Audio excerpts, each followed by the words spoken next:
simplement dire un mot pour débuter, puis on commence. Salomon. Salomon, ok, parti, on commence. Mesdames et messieurs, on a l'honneur d'être avec Monsieur Antoine Daniel. C'est toi? C'est moi. C'est toi? C'est pas moi? Ah bah non, c'est moi. Pourquoi ça prend ça pour moi? Pourquoi? Tu veux que ce soit toi? Ouais. Bah alors c'est toi alors. Ok.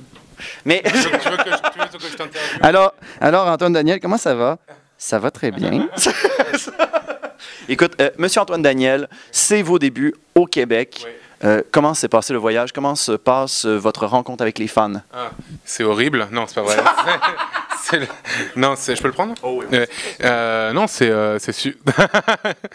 c'est vraiment très très bien. C'est super cool. Ils sont très très gentils, très agréables et très comment dire polis. Ils sont très polis. Ils sont très polis. Ouais, c'est très très cool. Et ça va bien. Hey, on se fait des échanges. Ouais, c'est comme c'est le ping-pong. on se passe le témoin. Oui, c'est ça, exactement. Et ça va bien. Je sais que Fred et Seb ont eu un peu de difficulté avec l'accent québécois. De votre côté, comment ça se passe? Bah écoute, ça va, mais bon, si ça parle trop vite, peut-être que je vais rater quelques mots, mais je vais capter plus ou moins l'idée générale. Mais du coup, je me pose aussi la question, pour nous les Français, enfin pour vous les Québécois, quand on parle français, quand on parle avec notre accent français très rapidement, est-ce que vous avez aussi du mal à comprendre ou ça va? Je pense que ça serait plus du genre à... Non, on comprend très bien. Je pense que c'est nous autres qu'on a de la misère à parler finalement. Ah, je sais pas, ça je ne me permettrai pas. Mais... Votre imitation de... Oh mon Dieu.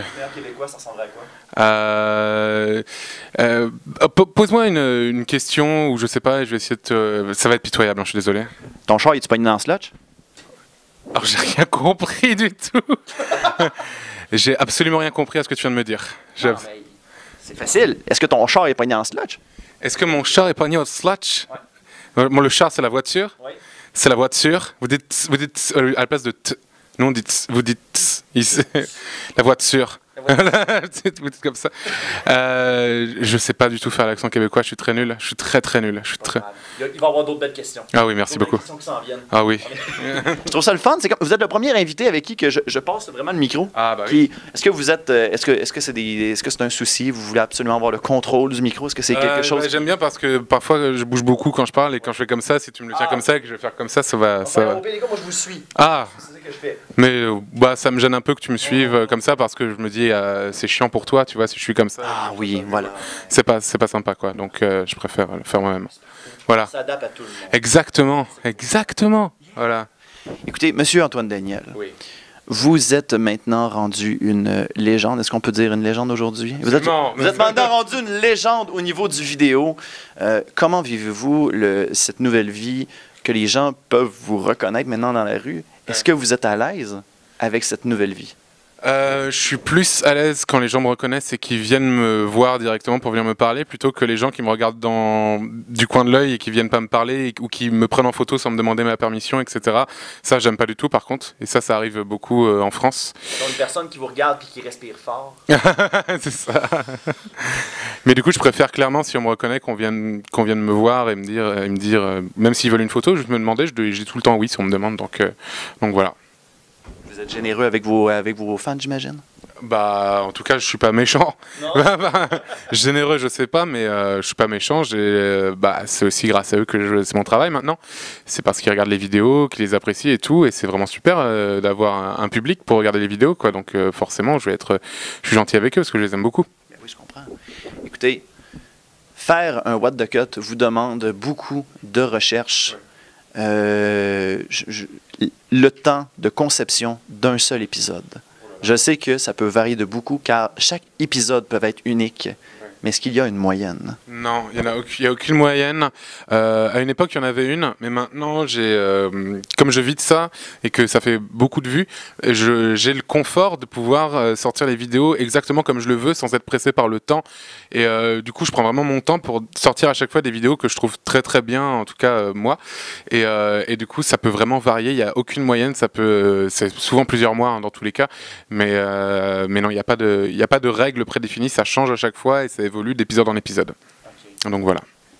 Mais vous explorez le web Est-ce que ça se peut que... est-ce que parfois, vous allez un peu trop loin, à un tel point que vous faites « Non, je n'irai jamais. Je ne montrerai jamais ça dans un épisode de What the Cut. » Évidemment, le nombre de choses que j'ai refusé de montrer dans What the Cut, les vidéos sur Internet, ça fait depuis que je suis très jeune que j'en regarde, y compris des trucs qui sont vraiment pas...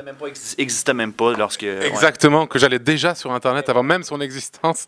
Non, mais forcément, il y a plein de sites que je pense que vous connaissez, ou 4chan, des trucs comme ça, où ils linkent pas mal de vidéos qui peuvent être parfois un peu trash, un peu dégoûtantes, ou des trucs comme ça. Et ça, moi, mon émission, c'est une émission humoristique, et du coup, j'ai pas envie de choquer spécialement, même s'il y a parfois des vidéos qui sont un peu borderline. Il y a des... En vrai, j'essaie plus de faire rigoler que de choquer, parce que choquer ça m'intéresse pas, et ouais, même moi j'aime plus trop aller voir les trucs un peu choquants sur Internet. À une époque déjà j'étais un peu plus curieux, mais maintenant je suis beaucoup plus facilement traumatisable, on va dire. Voilà. Prochaine question. Qu'est-ce qui traumatise Antoine Daniel? Toutes les vidéos où il y a des gens qui meurent. Ce genre de trucs j'aime pas du tout. Quand quelqu'un se fait vraiment très très mal et que c'est graphique, j'aime pas ça. Enfin, tout ce qui est psychologiquement assez intenable, moi ça me plaît pas, ça me fait pas rigoler, j'aime pas regarder ça, quoi. Donc je pense que c'est le cas de beaucoup de monde aussi, quoi. Je me sens triste parce que en même temps, je vous dis, ça va être humoristique au bout. Qu'est-ce qui vous fait? Qu'est-ce que vous ne montrez pas? Moi, j'arrive, je fais comme... C'est la question qu'on me pose. Hein. Moi, je veux bien être rigolo, hein, mais c'est... Non, c'est correct. Mais il y a des questions, c'est correct. On a le droit d'être sérieux. Très bien. Ça, c'est le moment sérieux, directement. Ok, c'est parfait. Absolument. Mais, Monsieur Antoine Daniel, oui. Il y a eu, du début jusqu'à aujourd'hui, il y a eu une certaine évolution de votre travail. Comment vous décrivez-vous aujourd'hui? Si vous regardez auparavant, le premier vidéo que vous avez sorti, et maintenant, comparativement aujourd'hui, où a passé le cheminement? Quel est le cheminement? En fait, tout a changé, tout sauf le principe de l'émission. Et le fait que c'est toujours tourné au même endroit. Mais sinon, tout a changé, quoi. Au début, c'était filmé avec une webcam, même pas une vraie caméra. Il n'y avait pas de lumière, c'était très très court. Ça ressemblait beaucoup au modèle d'origine, parce que c'est une émission qui est adaptée de l'émission de Ray William Johnson qui s'appelait Equal 3. Ouais. Et du coup, ça ressemblait beaucoup au modèle d'origine. Je restais pas beaucoup de temps sur les vidéos. Les premiers épisodes de What the Cut durent 4, 5, 6 minutes max, tu vois. Alors que maintenant, le dernier épisode, il dure 30 minutes. Et il y a beaucoup de mise en scène, de scènes illustrées, des intros très longues. J'essaye de soigner de plus en plus l'esthétique du truc et le dynamisme. Enfin, vraiment, tout a évolué, quoi. Mais c'est forcément en passant par les premières vidéos qui étaient moins bien qu'à l'heure actuelle, j'ai pu arriver à faire quelque chose de mieux et d'évoluer. J'aurais jamais pu débarquer directement avec la dernière vidéo que j'ai faite. Il aura fallu tout ce cheminement pour en arriver là, quoi. Obligatoirement. Écoutez, vous avez parlé de Equals 3. Oui. On sait que Ray William Johnson ne fait plus Equals 3. Oui. Maintenant, c'est Ray Billard, mais qui termine son mandat à la fin du mois. Ah ouais, je savais même pas. Il a annoncé ça dernièrement, au début du mois. Oui. Est-ce que c'est un poste qui vous intéresserait? Est-ce que vous voyez à titre de l'animation d'Equals 3? Non. Non, pas du tout. Equals 3, même quand c'était encore William Johnson qui présentait sur la fin, j'aimais plus. Je trouvais que l'émission n'avait pas évolué en 5 ans d'existence. Je trouve que ils en font vraiment trop et du coup ils n'ont pas grand chose à dire. Ça existe depuis des années, ils en font une par semaine. À une époque c'était plus que ça même, et ça dure 4 minutes. C'est vraiment, ils montrent une vidéo qu'ils ont pris et ils font 2-3 blagues dessus et c'est terminé, quoi. C'est vraiment, j'ai l'impression que c'est fait un peu à l'arrache parce qu'ils doivent en faire beaucoup, et surtout plus personne regarde en vrai vraiment beaucoup, parce que évidemment un épisode de Equal 3 à l'heure actuelle ça fait 900 000 vues. Beaucoup de gens voudraient avoir 900 000 vues, mais sauf que la chaîne de Ray William Johnson est une chaîne qui a 10 millions d'abonnés, et faire 900 000 vues sur une chaîne de 10 millions d'abonnés, bah c'est pas... c'est 9%, quoi, 9-10% des viewers, quoi. Donc c'est vraiment pas grand chose. Les gens regardent plus Equal 3 parce que je pense que c'est une émission qui a pas su évoluer du tout, quoi. Et je trouve que ce qu'on fait, sans aucune prétention, ce qu'on fait en France avec Salut les Geeks, Mathieu Sommet, je sais pas si vous connaissez ici, je pense, oui, et What the Cut, on a réussi à faire quand même quelque chose d'un peu mieux que le concept de base d'Equal 3, quoi, avec les évolutions respectives des deux émissions. En tout cas, c'est l'impression que j'ai.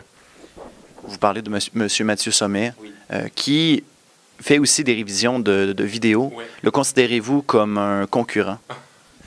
Ça, c'est la... Oui, bien sûr, c'est mon pire ennemi.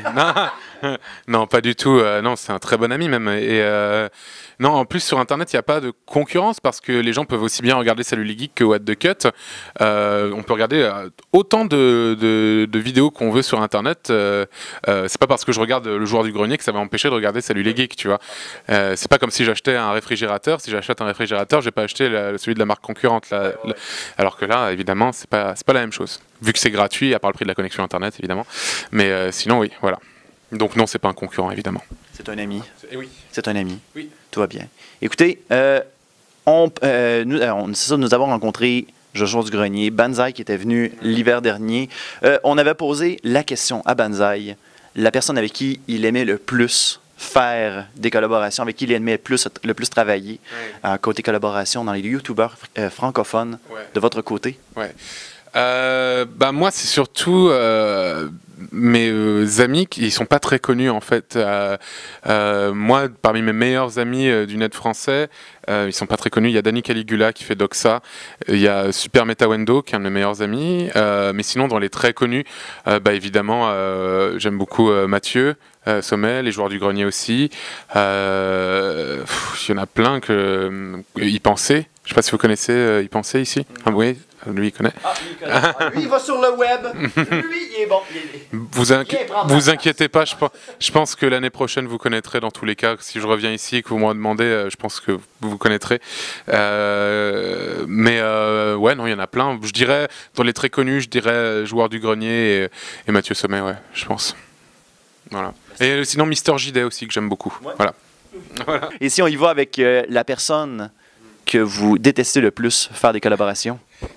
Justement, je vais pas le dire, parce que surtout, je fais des collaborations avec des gens que j'aime bien ou dont j'aime bien le travail. Je fais pas énormément de collaborations. Il faut que ça vaille le coup ou que c'est des gens que j'aime bien. Et même si ça avait été le cas, j'aurais pas répondu parce que ça ne se fait pas. Tout d'un coup, tu tombes sur cette vidéo-là. Ouais, voilà, ça se fait pas. Mais non, globalement, il y a les gens avec lesquels j'ai travaillé, ça s'est toujours très bien passé, quoi. Mais voilà, il ne faut pas faire trop de collaboration, je pense, dans tous les cas. Et, il faut faire vraiment qu'avec des gens dont tu apprécies le travail ou qui sont tes potes, c'est tout, quoi. Parfait. Voilà. Ah,